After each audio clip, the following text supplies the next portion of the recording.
Korean President Moon Jae-in and Kim Yo-jong, the sister of North Korean leader, met and shook hands. She's the first member of the Kim family to set foot in the South since the Korean War in the 1950s. Well, TRT World's Paul Scott says there's hope that these games can warm up relations between the two Koreas. In many ways, this opening ceremony is what we've come to expect from the opening ceremony of any Olympic Games. It's a chance for the host nation to show off their culture and their history.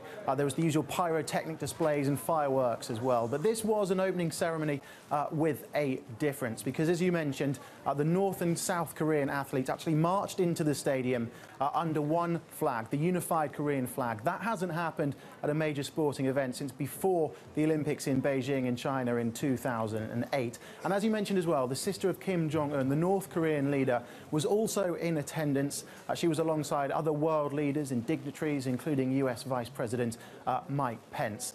So it was very symbolic at a time when relations between North Korea and the rest of the world are as frosty as they've been for a long time, as hoped by the organisers that these games and sport can cut through the politics.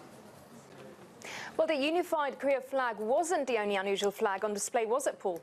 It wasn't, indeed. Of course, now Russia won't be competing at these games. One flag we won't be seeing is the Russian flag because they, as an entity, are banned from Pyeongchang following allegations of state-sponsored doping. But the IOC are allowing a number of clean Russian athletes to compete under a neutral banner, under the IOC banner, and 168 of those athletes marched into the stadium under that IOC banner.